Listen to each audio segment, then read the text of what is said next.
Happy Wisdom Wednesday, everyone, and the book of the week is... forgot the book.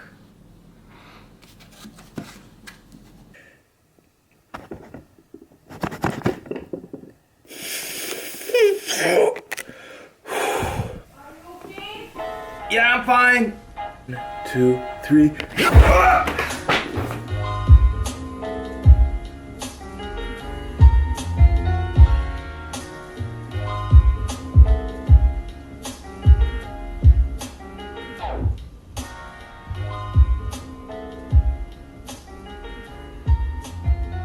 Happy Wisdom Wednesday, everyone. So, book of the week this week is Friction, the Untapped Force That Can Be Your Most Powerful Advantage by Roger Dooley. Now, you may remember Roger Dooley from a past book review.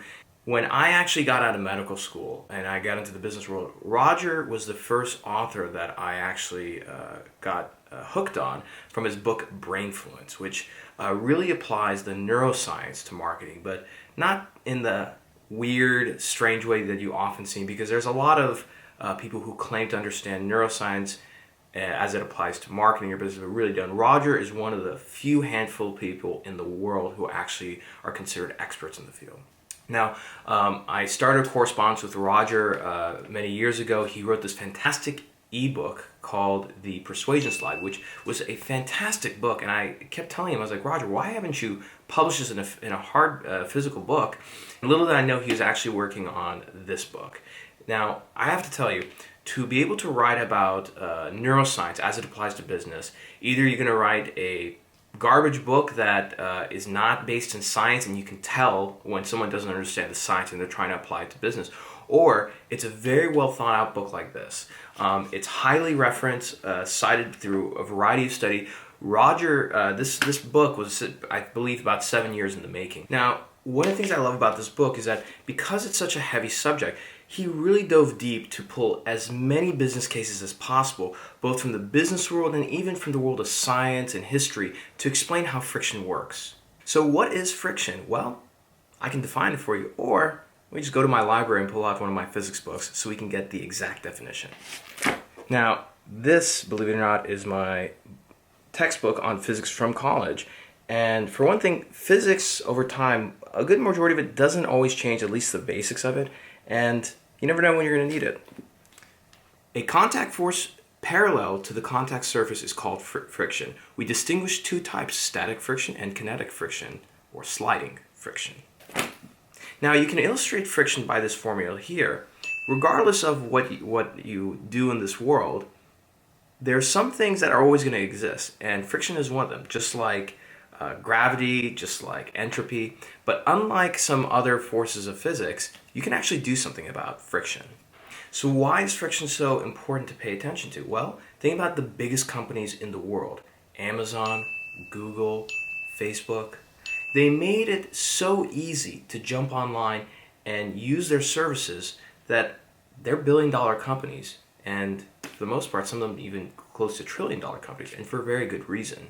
So how can you start figuring out how to reduce your friction in your business so you have higher adoption rates with your customer and, of course, delighted user rates? Well, let's look at a very interesting formula that'll help us guide us through with behavior change, because that's what a lot of friction is understanding behavior change. Now, there's some laws of physics that you really can't do anything about, like entropy. But you can actually do something about friction. And to start being able to do something about friction, we have to go back and start understanding how do you modify behavior and how do you change it. So, with the power of the internet, let's get a little whiteboard up here. And voila, just like that, with the power of the internet, we have our, well, it's not a whiteboard, it's a large post-it note, but it works still. So, BJ Fogg, who is a neuroscientist close by in Stanford University, has a lab that's focused specifically on behavior modification. And I took one of his formulas and kind of adopted it to this graph here.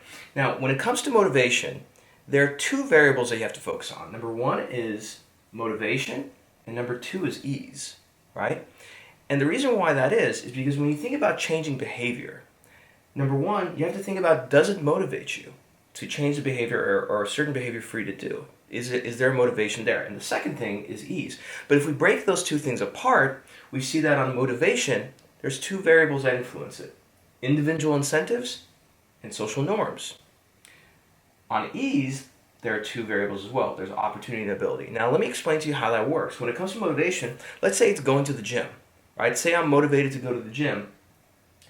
Do I have an individual incentive to be motivated to go to the gym? Yes, my individual incentive is I want to get in good shape, I want to be healthy. Social norms, yeah. Social norms does support me going to the gym because people are supportive if you want to go and get in better shape, be healthy, right? So the motivation is there and it's high because I'm very motivated for my individual incentives and the social norms are there. Now, what about ease? Here's the interesting thing. Am I able to do it? So if I am, let's say, very, very weak or I'm sick, my ability is very low, right? So my behavior to go to the gym is going to be very low. But let's just say I'm healthy, I feel good, so my ability is high. But do I have the opportunity? What if the closest gym is about a 30-minute drive from my work, right? Maybe I can't do it. Maybe I don't have the means or the opportunity to get there, right? So when you look at behavior change, there's certain things that you have to understand ahead of time when it comes to whoever you're trying to sell your product to or service, which is what's the individual incentive for them? Again, and Seth Godin says this beautifully, which is, how is this going to solve that person or that business's problem, right? What is it that they do? What's unique to them? What are they in it for?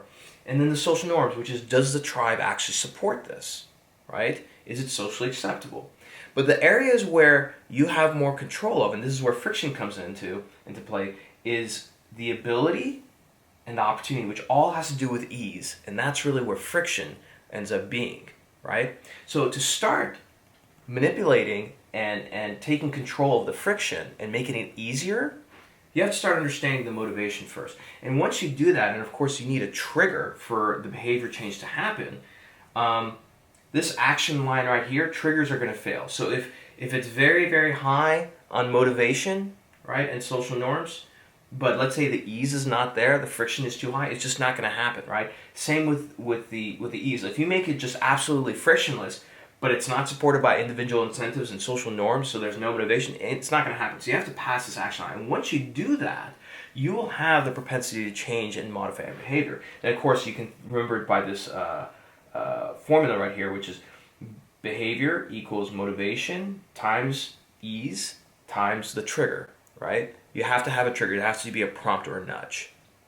Now, something that Roger does, which I absolutely love, is he starts the book off with this introduction and showing a pair of goggles. And I think that's what great authors do, is that they give you a book that's going to fit you with a new pair of goggles, a new pair of glasses to start seeing the world in a completely different way. And the best books, once you read them, you can never unsee that form of thinking ever again.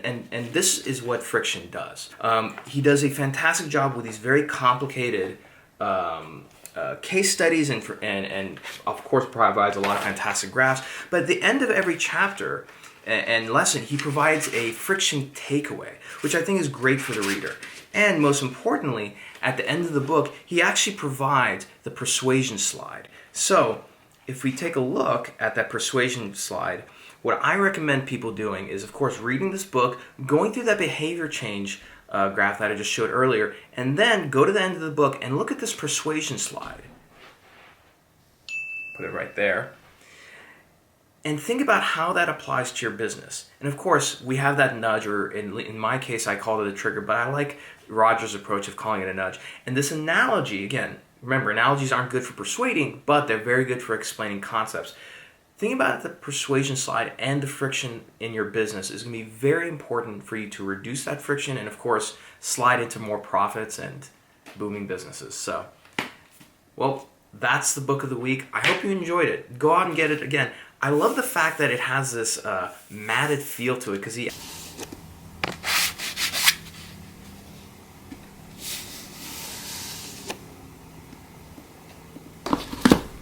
he actually went all the way with the friction experience. So, fantastic book. Roger, congratulations. And as always, happy Wisdom Wednesday, and I'll see you next week.